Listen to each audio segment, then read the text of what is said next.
Hey guys, and welcome back to Hyrule Park, where I am building a theme park based on The Legend of Zelda and Planet Coaster 2. This is episode 16, and this one kind of surprised me a little bit. When the arcade update was first rumored, and even when the update details were made official, I honestly didn't think I was going to use this at all. It just didn't really fit with what I had in mind for this park. Like, how would I fit an arcade in the Zelda theme park, right? Like, it was one of those things where I saw it and I was like, yeah, that's cool, I guess. It's just not for this. It kind of left me like, we've been waiting months for this update and this is just not going to be useful for me, so back to the waiting game for more content. But then I had this idea, what if I just kind of go against my gut and tried to force it to fit and have fun with it? And yeah, that just turned into this whole tavern, arcade, kind of Castle Town hangout spot situation. And yeah, I don't know what it was, but once I started actually building the shell of this structure, it just started to click, like the whole concept of how I wanted to lay it out, that sort of thing. Now I'm sitting here like this might actually be one of my favorite updates they've added. Probably not one of my favorite, but it's cool, and it definitely kind of came out of nowhere for me in terms of like the enjoyment factor and the utilization factor. It just adds so much life to an interior space, like actual things for guests to do, not just walk through and then leave. And that's something that I found I've struggled with here and there, just finding reasons for guests to visit a section of the park outside of the same things that I've been building, like coasters and restaurants. Well, this is also a restaurant, I guess, but it's also more than that, so yeah, it doesn't count. But yeah, just something different and just adds a new element to the creative process for me. Overall, I will give this update a 7.5 out of 10, and it has a chance to improve after I jump into the bug fixes and all of that a bit more than I have so far. Also, just a quick little side note before we get too far into the video. I did take a little bit of a break from Hyrule Park to work on a new series that I just started. 1 scene, 3 themes. So I was working on that first video and getting that first episode out, and honestly I had a lot of fun with it. But that's one of the reasons why I've kind of had a little bit of a hiatus with this Zelda theme park. I think it's been a little over a month since my last episode, and that new series is definitely something I want to keep doing alongside this one. I've got one more planned already. I'd love to hear what you guys would want to see for that, if any of you checked it out and enjoyed it, like different themes, types of scenes, whatever it may be. Open to other ideas for that. I did have a fun time creating that video, so I definitely want to keep doing it. But I think stepping away and kind of working on that other project for a second actually helped a lot with Hyrule Park, because now coming back to this, I've got some new ideas for the park. I feel kind of refreshed with the Zelda theme. Started messing around with a new coaster, already thinking about another one that I have pretty major plans for. I'm excited for that one. So things are definitely moving again in this park. So just wanted to put that out there. And then outside of the game, life's just been busy, of course, as it always is. My twins are turning 5 this weekend, which is just wild. I don't know how that happened already. The weather is finally getting better up here in Maine. It's getting warm, so yard work is back in full swing. And yeah, we've got this family of foxes living in our backyard right now, like 5 or 6 little kits or baby foxes, whatever you call them, running around. It's pretty cool just having like a real life National Geographic situation happening in our yard. But anyways, yeah, I just wanted to kind of call that out. That's a little bit why I've been a little slow with the episodes lately, but like I said, I have a lot of plans for this park, and I am currently working on a lot outside of this. I kind of took a break from those other 2 coasters that I was just referring to work on this once I started getting kind of like ideas for this arcade build. So yeah, just a little kind of aside to do some housekeeping with the channel and whatnot. By the way, I recently hit, and I don't know, this is a small potatoes type of deal in the YouTube space, I guess, but I just hit 500 subscribers like a couple weeks ago and was super pumped about that. I went a long time doing Animal Crossing videos. I mean, not a long time, like a year or so. Didn't really have any traction at all.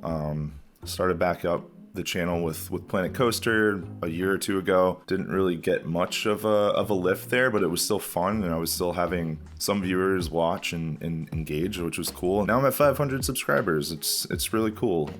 It's just a nice round number to be like, oh cool, I've kind of made somewhat of an impact on this community, I feel like. So yeah, I appreciate you guys. There's definitely the regulars that I see comment on all the videos. I appreciate you very much. Yeah, I'm glad you guys are enjoying it. I hope to, keep giving you entertaining videos and builds and inspirational builds if you're also playing the game and trying to think of ideas on your own parks. Yeah, and also share with your friends.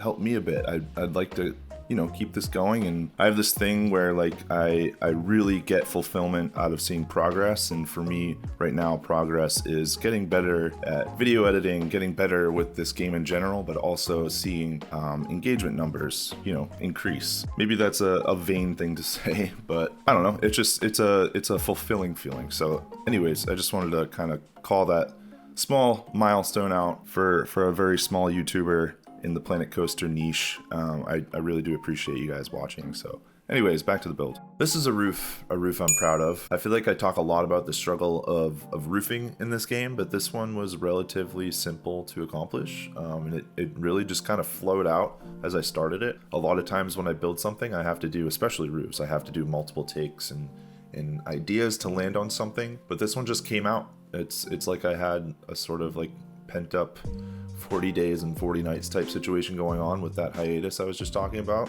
That's an old reference. But yeah, it didn't take much time and came out pretty cool, I think. And it was definitely different than my typical style of roofs that I've built. I was nervous about how I was going to differentiate this building from more like scenery facade type buildings in Castle Town that is adjacent sort of to this spot here. The roof seemed like a priority for that differentiation tactic, and it really did come together pretty easily. Like I said, once I started it, I like the different sort of height features of the roof that you'll see here. The one thing I was concerned about though, once I started kind of putting this beginning stage structure up though, it was sort of starting to look like a church. Definitely not what I was going for. I shored up as we go. It was a trust the process sort of deal for sure. I just had to keep going and see how I can make it not so church-like. It took a while, a lot of different window attempts, but we got there. The thing I did get hung up the most on though, can you guess what it was? It was the freaking roofs of the turret pieces. I had, we need more off-the-grid roof variations in this game, first of all. If there's one thing that I need, it's that. Again, me going on about the difficulty of building roofs in Planet Coaster. But yeah, I cut out a good like hour or more of me experimenting with different roof styles and techniques that could fit on these turret tower type things. I finally just bit the bullet and went with someone's blueprint from the workshop for it. I'll throw up their blueprint code and creator profile here. But yeah, my attempts were just not working, and I was honestly getting a little frustrated with the whole process, so I had to just quit and just go with the creative people on the workshop. There's so many cool creators and creations on that thing, so why not utilize that tool?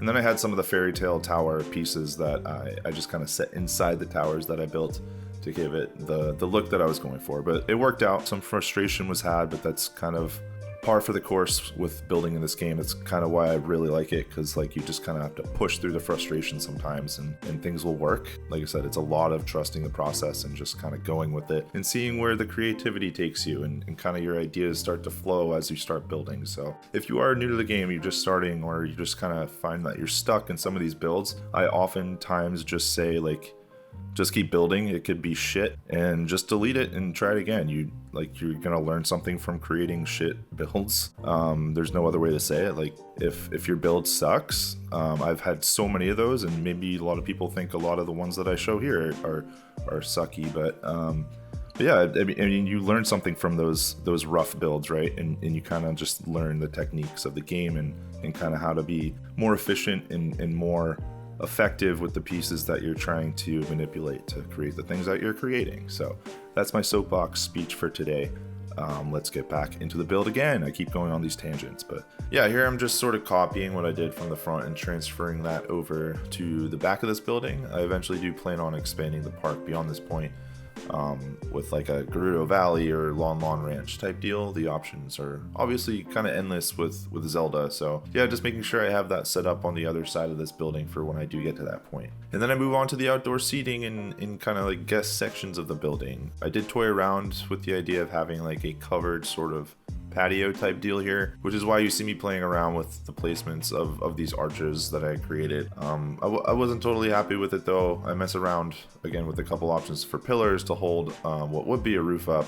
I don't think I show any footage of that roof though in this video. But yeah, it just didn't look the way I had hoped after I had put it up there. So instead I opted for like an open air patio with some umbrella tables and whatnot.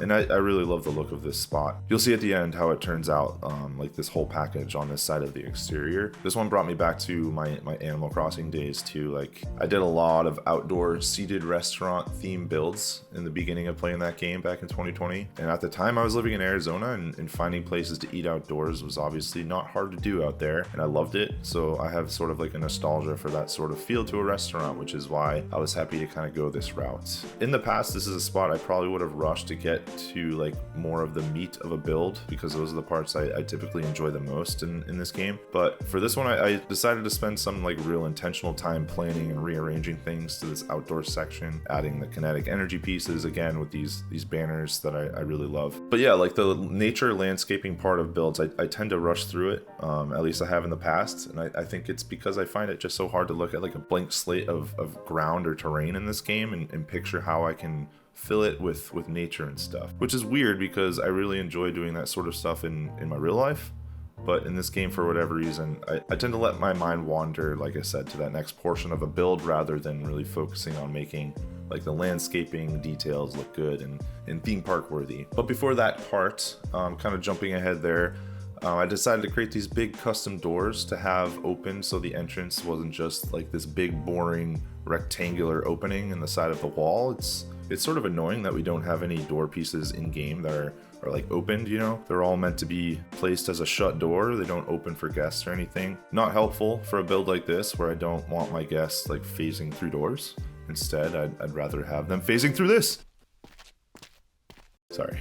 But yeah, I just figured I'd have some doors here to pull the entrance together. And then yeah, let's move to the lower patio area now. I had this idea of making an outdoor fireplace seating area. So happy with these pieces I made for this. Not just this fireplace that you're seeing now, but later on in this spot, I also created like these couch sofa things. And I use like the guest benches to do it, so they're fully interactable, if that's a word, for the guests to sit on and enjoy like the ambiance of the fire and whatnot. But again, this whole vibe I was creating out here was all from like nostalgia of being able to just go out to eat and sit in spots like this and just enjoy relaxing and being outside. So yeah, I imagine my funny looking little virtual guest here will really appreciate the work I put into this spot for them. I imagine this would be a really cool area to kind of sit and regroup after a long morning of walking around the park, wrangling your kids, keeping them from running into people you've never met and fighting and begging to be carried when it's 92 degrees out and you're already sweating. You know, like a scenario like that. The spot would be heaven on earth. So I'm sitting here placing all this stuff and it's like, this is, again, I'm repeating myself, probably the longest I've spent on something that's not really the main thing in a build. Like it's just a seating area, this fireplace. Eventually I throw some tables down, but I kept messing with it longer than I normally would. And again, like I said, I'm usually pretty quick to move on once something looks good enough. It's sort of like, okay, I got that dopamine hit from creating a space. It looks like a space. I have the skeleton down for this space. Now where can I go create another space? I'll come back to this one later. But that doesn't really play nice with the way that I find I succeed in a build. I should just kind of let everything come out in an area before I move on to the next. Maybe I don't fully finish it in one go. I'm not saying like force myself to finish an area before moving on to the next one. I think that's counterintuitive, but making sure, you know, I've exhausted all ideas and inspiration in a spot before going on to the next one is helpful, because the fact is, like in anything, you get into this headspace when you're doing something creatively and using your creativity. Like, you're not going to get that back at a later date. So when you plan on coming back to finish something, you know, it's going to be a completely different headspace than it was before. So I don't know, if I'm in a groove with a space, I think it's more helpful than not to just kind of let that play out until it's fully exhausted. And here are those genius sofa couch pieces, by the way. I like these so much, I moved some into the interior as well. But anyway, yeah, I'm hoping to do more of that stuff that I was just talking about, because this whole thing was encouraging, and honestly, that whole one scene, three themes episode that I did a couple weeks ago, it helped me realize that too. Like just stop moving on prematurely, you know, finish this space. I was sort of, in that episode, the one scene, three themes episode, I was sort of forced into the same space in three different ways. So it sort of allowed me to really focus in on it and how I could creatively fill emptiness in ways that would remove repetitiveness.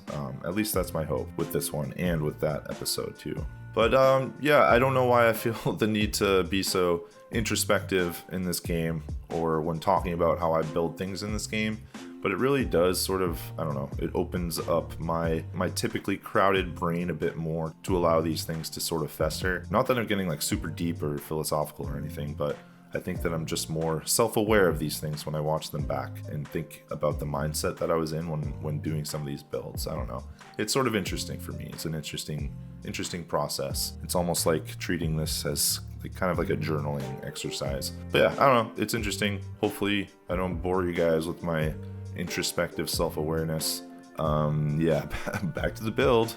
Alright, time to jump inside now. Again, not a typical place I spend a lot of time, like in this game, I mean. Lately, I spend a lot of time inside in real life because I work from home and it's hard to get out. But anyways, yeah, the interior of this building, not something I typically would focus on, but needed to for obvious reasons for this project. And much like that whole church-looking characteristic thing I was talking about at the start of the video with the exterior of this building, this interior, I thought at certain points was looking too much like a hotel lobby, and maybe it sort of still looks like that in the end, but I think it really gets the point across and still offers like that main throughway for guests that I was looking for to the next sections of the park out of Castle Town, that whole idea. It also does give a good transition from Castle Town village vibes to more of what I eventually will make to a rural area, so to speak. So it does offer that up, which is good.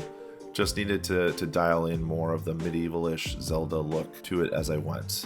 Again, trust the process. And building this out and also Kakariko Village in the last episode, I kind of hate to say it, but I sort of want to go back to all my other areas and maybe not completely redo them, but refine them for sure. Like some of the builds, I think I could just do so much better at this point. Goron City for one, that's something I know for a fact I'm gonna have to start fresh with. Like I'll keep the whole Death Mountain in the coaster, but the city around it I think will need a massive overhaul. Not that I got very far in the surrounding area, but I did start like the layout. It just needs a massive overhaul. I don't have any concrete ideas for that yet, but I do want to go back and give that another go and really dial in like the city vibes and have that be a living area like Goron City should be. Then Hyrule Castle, even I like what I have now. It's good. I just wonder if I can do much better at this point. Like more detail, more realism, more grit, that sort of thing. I imagine I eventually will do all of those things. Once I put something in my brain, it's probably just going to come to fruition. But I have other plans for the immediate future though. Just was something I was thinking about as I was going through this one. Was happy with these booths too, by the way. I think they really kind of tie in the restaurant feel to this half of the interior. And then I do a lot of the lighting in this part of the build too. When I first started inside, it was pitch black, couldn't see anything. And then using like the torch feature in the game so I could see what I was doing, it's just like too harsh of a light. So I wanted much warmer tavern-like lighting to work with to get that vibe. So I did that earlier than I anticipated. And now for the main event, the arcade. As you can see, this is the arcade side of the interior, but these are not arcade pieces. That's because I did some prepping for this build the last few days before the update came out. Since I got to this point in the build, before the update, I wanted to make it easier for my future self, which is now my past self, and at least plan out where I wanted certain things, because at this point, like I said, they had just released the update trailer, so I knew the pieces that were going to be available. So I just sort of mapped out a layout for where I was going to put those pieces with placeholder pieces. But much like those TikToks and Facebook Reels that I always see pop up in my feed, when the guy just kind of claps and it goes from clearly not started to a complete project, I'm going to do that here. And here we are. Here's the entirety of the arcade with the actual arcade pieces in their rightful spots. As you can see, I put a lot of detail in this with theming it up, trying to make it not just like a room with arcade cabinets and games, but still pull off the Zelda theme. Keep it making sense in this park. As I said at the start, this kind of came about by forcing myself to think of a way to incorporate an arcade in this park. So yeah, here we are, forcing it and making it work, in my opinion anyway. Always need to share that caveat. These are all opinions, no facts. Well, thanks guys for watching this one. I hope you enjoy it. And hey, if you don't have this game yet, and you have a good PC situation, definitely get it. I recommend it. This game is so good and relaxing. But that's all I'll say until Frontier pays me to do more of a pitch. But yeah, get the game. It's so good. Anyways, guys, thanks as always for watching. Especially you regulars out there, you know who you are. I appreciate any and all support you guys are giving. Thanks for 500 subs, really cool. And I'll see you next time in, I think, Dompe's graveyard. Enjoy some cinematics. Bye-bye.